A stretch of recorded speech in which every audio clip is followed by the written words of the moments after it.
Hello, my name is Dr. David Freeman, and welcome to Online Composition 1. I am so thrilled that you took my class, and I'm going to try to make that choice worthwhile. So, first, I'm going to tell you a little bit about myself because it really informs why I approach this course the way that I do, and I'm going to enjoy learning more about each of you as the course unfolds. Let me just say that I don't lecture very long. This will be the longest you'll ever hear me talk at once. But I think this is necessary because I need you to have a great understanding of the background of this class so that you understand why you're doing what you do in this class. All right, so a little bit about me. I was born in New Jersey, but at the end of my fifth grade year, we moved to Atlanta, Georgia. My parents were very concerned about the quality of education in the South, so they put my sister and I in a public school. That public school afforded us an excellent education, but there was one glitch, and that glitch was the school was very racist. And you'll learn as we get to know each other, I'm just very honest. And when I say racist, the Ku Klux Klan would march from our front gate down Main Street once a year. I had several classmates tell me they were proud to have family members of theirs in the Klan. And my first lecture as a freshman in high school, I'll never forget it, because the teacher basically argued that black people deserved to be enslaved because they were more prone to violence, less intelligent, and more apathetic than almost all the other races. So let me just say that, as you can guess, that was a challenging environment for me to grow up in, but it really helped me in some very important ways. One, it taught me that I had to do well in school and pursue an education to prove the stereotypes wrong. Two, it really helped me see that an education is really vital for realizing one's own potential and for fighting for equal justice for all people, not just black people, but all people. And three, it made me realize that an education can really free your mind. And I'll say one more thing it did for me. It helped me learn how to recognize the humanity in other people, regardless as to whether they could recognize my humanity, as a way of making me a better person. Because you can't be angry all the time. All right, so that was my high school experience. I did sufficiently well in high school to get into Georgetown University in Washington, D.C., and I chose that school because I thought I was going to be a politician. Blah! Heck no. I don't want to be a politician now, let me tell you. But I did well enough as an undergrad to enter Duke University. One more thing about my undergraduate experience. I studied race, class, and gender inequality in contemporary American culture. And then Duke offered me a full scholarship and a stipend to live on. It was really a nice deal. They paid for my entire PhD, where I basically studied the same thing for a longer period of time.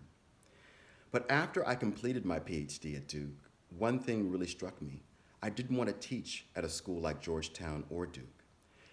And it's not because I didn't enjoy my education there, I did.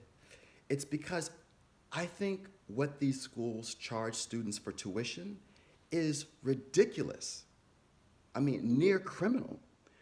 And the students there, most of them came from families that could afford it. For example, when I was an undergraduate at Georgetown University, the median income for a family sending their student there was $200,000 a year. That was just the middle. There were many people who made more than that. And at Duke, that's an even more affluent institution. Now, don't get me wrong, I have nothing against rich people. But as a professor, I didn't feel called to teach students that came predominantly from affluent backgrounds. So I said, what am I going to do? So I seriously considered teaching high school and interviewed for some high school positions, but they made one thing clear in the public high school system.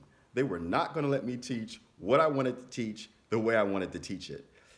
So then I thought about private high school because those pivotal years during your teenage life are so important.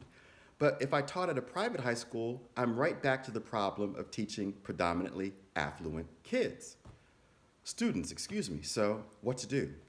So then I thought, hey, community colleges, they do good work. They serve the community, obviously. So maybe I should give that a try. And I have been truly happy ever since.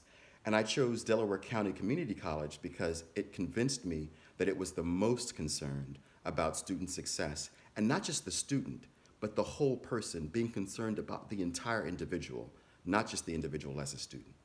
Okay, so that's a little bit about me. Now, this class.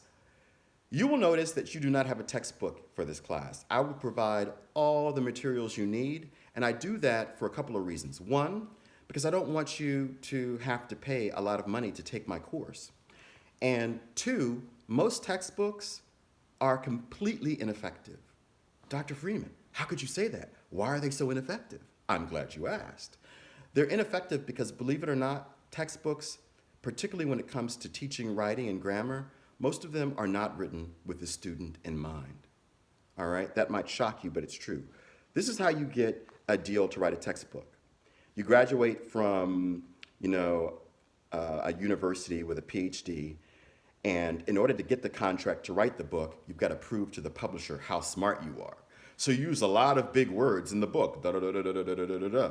So by the time the student gets the book and reads all these big words, they might as well be reading Sanskrit because it doesn't make sense to them. And it wouldn't make sense to normal people because it wasn't written for them. It was written to impress the publisher. And then they have the nerve to charge you $80 for the book. All right, so you've got to think about, do I pay for this book or can I pay my rent? I am not going to put you in that situation. Another thing you should realize about my class. When I was in your position taking composition classes as an undergraduate student, I noticed that many composition classes were boring, boring, boring, boring. I'll never forget one of my classes, they actually had me write a 5-paragraph essay about how to bake a cake, because you had to write about a process, and they chose that process. If you're a chef and you watch a lot of the Food Channel, okay, that might really excite you. But if you're not, chances are it doesn't. And students cannot write about things that don't matter to them. They can't write about them well.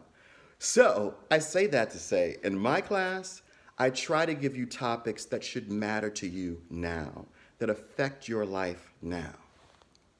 Dr. Freeman, what might some of those topics be? I'm so glad you asked. Topic 1. Let me get this straight. America calls itself the land of the free, the home of the brave. Yet America locks up a greater percentage of its citizens behind bars than any other country in the world, including ones characterized by dictatorships. How did that happen? The escalation in our prison population predominantly happened after 1980, after Ronald Reagan decided to vigorously pursue the war on drugs. After 1980, you see a dramatic escalation in the number of people arrested for nonviolent drug offenses, and a disproportionate number of those nonviolent drug offenses were involving marijuana. Okay? Now, that should interest you because marijuana has never been proven to kill a single individual. Tobacco kills more people than all illegal drugs combined, and tobacco is legal. Alcohol kills more people than all illegal drugs combined, and alcohol is legal. So how did we come to this decision as a society that the least dangerous substance would be criminalized and the more dangerous substances would be legal? No matter where you fall on the debate as to whether marijuana should be legalized or not, you should want to know how your society made that decision, because it literally cost many people their lives and literally cost a lot of families tremendous amounts of suffering. All right? So that's number 1. Another topic that might be worth considering is this. Sexual violence against women in our society is still a serious problem. Depending upon what research study you look at, between 20,000 and 30,000 women in America are victims of rape or attempted rape every single month, which means every 5 years, as many women suffer rape or attempted rape as we lost soldiers in the Vietnam War. So every 5 years, America is fighting and losing a war, and all of the people who are victimized are women. So we've got to ask ourselves a question. Why does America have an undeclared war against women? And why don't more people talk about this? Now, of course, 1 out of 10 1 out of 10 rape victims are male. So yes, men are raped, and I don't want to disregard or de-emphasize male suffering in this regard.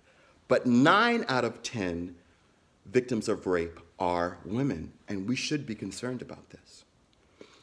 Moving out of that realm, let's move into the workplace. It's 2019. Still today, a woman can do the same job as a man, have the same qualifications as a man, and still be paid less than a man for doing the exact same job. And this happens in many different employment sectors. So that's called second-class citizenship. Why do we have female second-class citizens in 2019?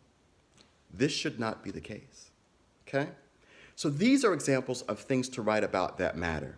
Now, I find that many of my students don't know about a lot of recent American history.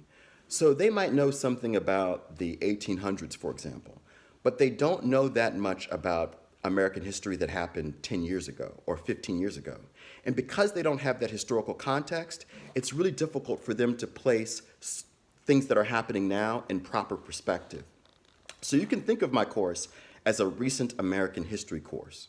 But I've chosen topics such that everything you read that was published in the last 9, 10, or 20 years, all of the readings involve problems that basically are still the same today. Not much has been done about them, okay? And we can talk about why later. So I really have concentrated on finding sources that give you the broadest perspective of the problem and are the most enjoyable to read in as few words as possible and as few pages as possible. Okay? So I hope you really appreciate that, and I really hope you'll enjoy doing the reading. That having been said, let me just say that I'm blessed to do what I love for a living. I love being a teacher. I love helping young people develop their potential and people who no longer consider themselves young develop their potential. It's my dream to do this job. I really love it, and hopefully you'll feel that. And there was one more thing I wanted to say. I guess I'll have to send you an email about that. But the most important thing is thank you for taking my class. I'll try to make your time worthwhile. And please work hard, and I'll work hard with you. But while working hard, we can have a whole lot of fun. Okay, cheers, peace.